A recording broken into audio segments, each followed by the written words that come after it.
Hi, this is Christine of Girl Traffic. Today we're gonna explore Pokhara.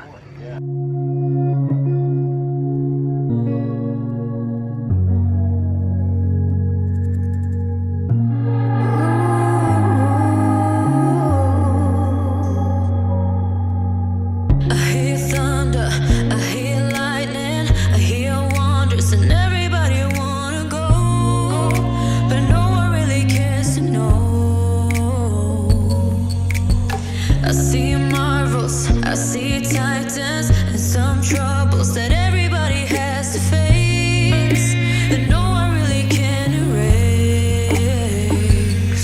and they hide away from it.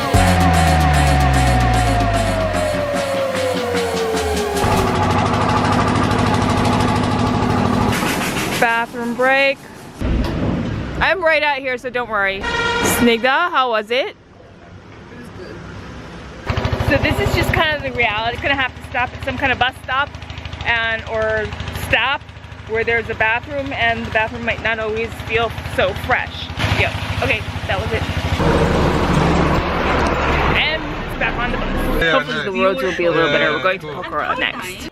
On our way to Pokhara, we make a brief lunch stop to check out the view, check into our emails. Loggers at work, you can see them. Mobile phone time. That's because we actually have Wi-Fi. Have a delicious lunch. Drink it before it masks. And take a quick excursion as we wait for the others to finish their meal. Today is a busy day. Busy day of shopping for a lot of people here. I guess this is like a marketplace. I think at some point I might have to catch one of these buses. I actually can't wait. I think that would be a great experience. It's a perfect time to take in the delightful and quirky cultural nuances of this region. Oh, look at all the... Oh, that's bags of grains. This is a lock so that the door can... that nothing goes to waste. Everything's like totally resourceful. Nothing gets thrown away. Non-disposable country. Overall, the landscape just gets more beautiful and lush the more west we go into the center of Nepal.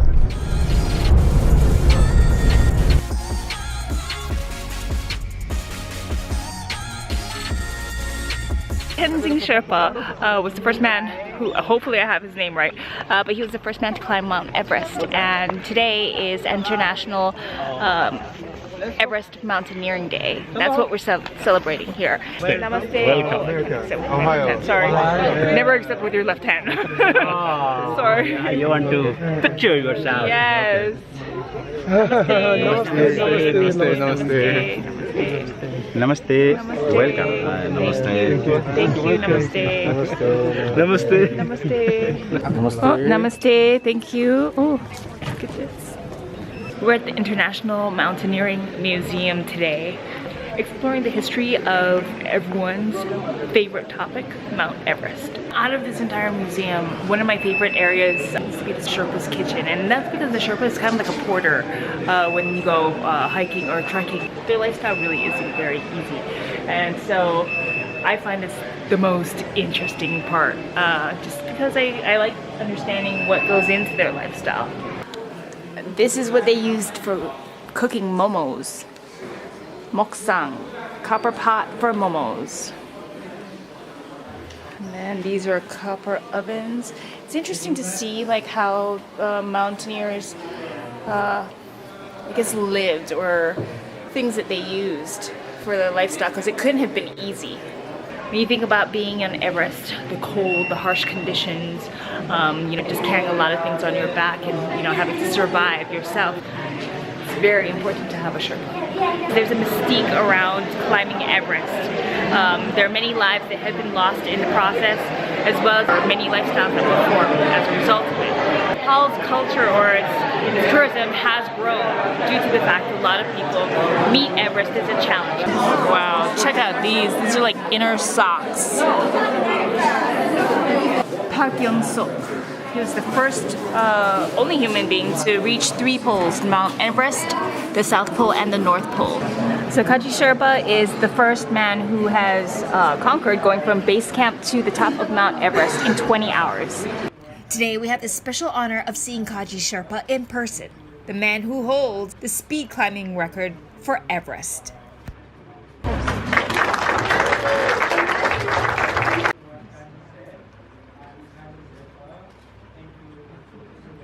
In Nepalese, actually, there's a distinction between a hill and a mountain. And when you come to Nepal, they will look at many what I would consider mountains and call them hills. And like, no, that's not a mountain. That's a hill. I think the definition is if it's white capped, then it's a mountain. But if it's not white capped, then it's under a certain elevation, then it's considered a hill. So for me, being from Hawaii, I guess our island has just hills and not mountains. If I'm gone by now, all my weakness keep on linger on repeat like it will be my favorite song. Definitely no naked. No shoes, that's obvious. No tripod. No pet, and no alcohol. I think that's all doable. I wonder about the tripod though. Inspired by the teachings of Buddha, as well as its spread across Asia like Japan, Korea, China. Founder Nichidatsu Fujii, he constructed this World Peace Pagoda. He also constructed at least 99 other World Peace Pagodas around the world. It's a great place to get a view of Pokhara and the lake. But this isn't the only way to get a fabulous view of Pokhara and its lake. For an even better view, you're gonna have to work for it a little. Do we know if this is the correct direction? I forgot how you look like in red.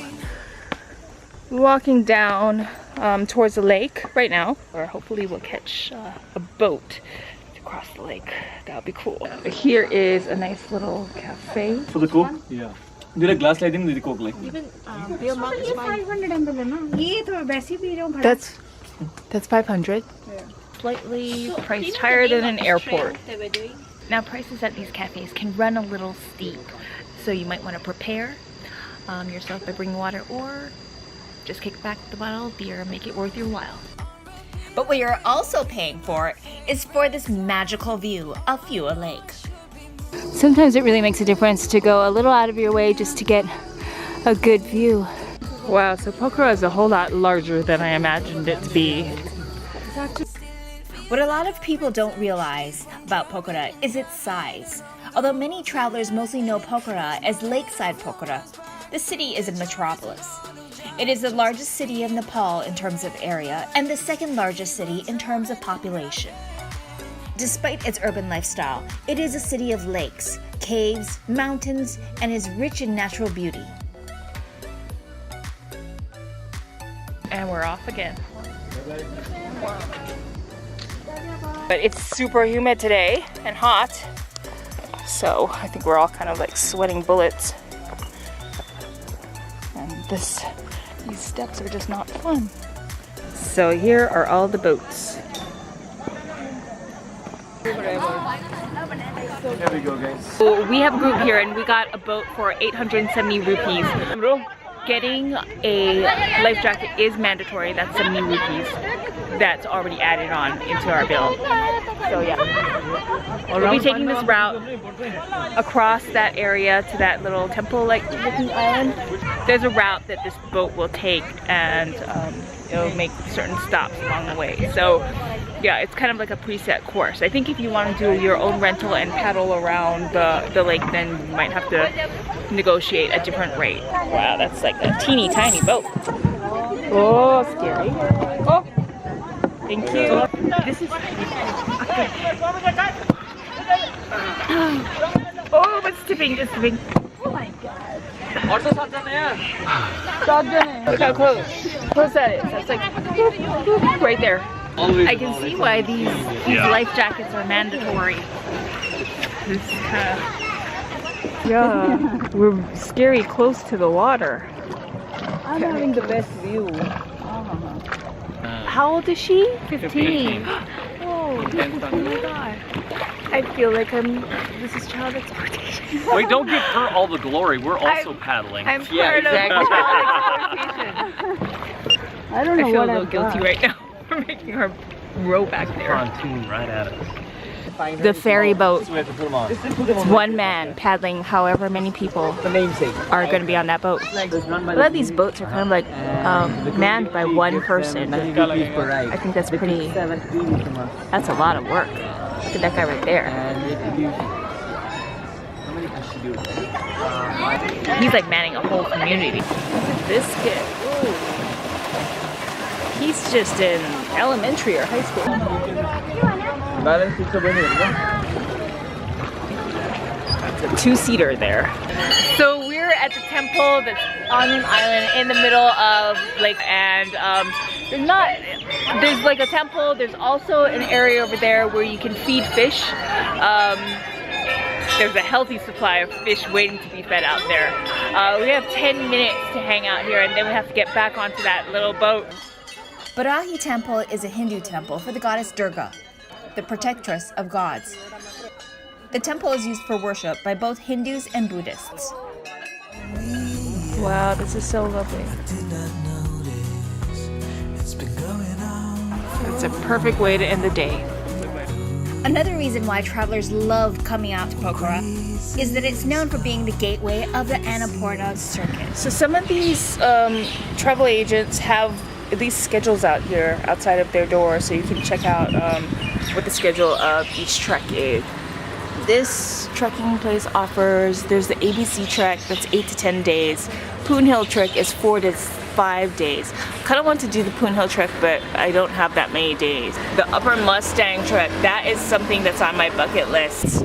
I also noticed there's a lot of money changers here. ATMs are also readily available here. You don't have to worry about things like camera. To ensure your feelings of safety in Pokhara, you have tourist police. So Pokhara for the tourists is mostly like this one long strip of shops and restaurants and trekking gear shops and travel agents, and all your needs are met on this strip.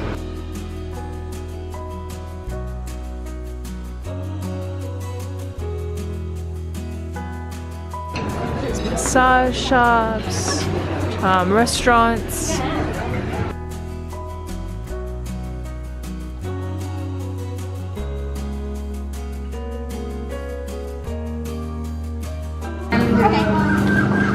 I'll have one Coke.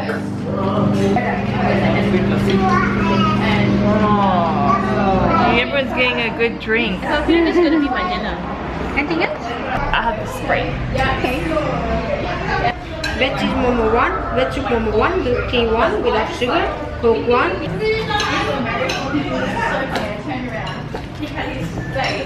So I'm getting the veg momo soup with soft drink. Ooh, look at that. Soup momos. How is total coming? Make it. Soup momos are 230 rupees. We're around 6:30 right now, and I just got up not long ago just to run down here from my hotel and catch a shot or a few shots of the boats before all the activity starts. So there's a price menu out here which tells you what the costs of the boats are. This morning must be workout morning for the police. Holy mackerel. Holy mackerel. Tua Lake is the most famous lake of Pokhara Valley, and you can see why. This is the place where you'll catch the quintessential shot of the boats. I got up at 6:30 to get this shot, but actually I should have gotten up maybe around 5 to get a better shot. I pretty much stumbled out of bed. It's Noel Morata. What a coincidence. Early morning riser. Yep. Oh, get a spa. Go to the spa? Yeah. The one that I went to is called Ananda. Uh-huh. That was really good. Around how much was it? It started at 2,800 and then it bumped down to 2,000 since there was 2 of us. Uh-huh. And it was Ayurveda and a full body massage. Oh, okay. Yeah, it was really sweet. For an hour. Okay. About $20. Around $20. I'm not sure what else to do other than shop. You can also rent a bike and go biking all the way to the end. It's about, I think it's about 500 per hour or so. Okay, that's not bad. Paragliding is a popular activity that people do here, and it runs roughly around 1,200 rupees. That's the closest we could get it down to, even as a group. It's probably like not your everyday activity, but if you want a once-in-a-lifetime experience of paragliding, you know, in Pokhara Valley, then that would be something to do. So there's a Mahendra cave, which I think sounds very interesting, but I'm not sure how I will find my way in the amount of time that I have left. So we'll see if I can make it there or not. I can hear the thunder behind me rumbling. Sounds very intimidating. So along the lakeside, you'll have like these little cafe restaurants. So for an Everspear, $2.75 roughly. Spanish wine per glass is $3. Apple cider, $2. Corona, $5. Namaste. Okay, the thunder sound, it's sounding a little foreboding right now. I think I'm gonna make my way back to someplace covered or back to my hotel. What many travelers might feel a little surprised by is that the prices here are nowhere close to their sister country, India. At times it can feel a little closer to Western prices, especially on imported goods. Sodas like Cokes and Sprites can run anywhere from 75 rupees to roughly around 200 to 300. If you go to a more touristy shop, one on the main drag, you expect to pay the higher prices. If you go to someplace tucked away, you might be able to get away with 75 rupees. VAT tax and service charge. That's something that a lot of people will be a little surprised by when they walk into a restaurant, open a menu up,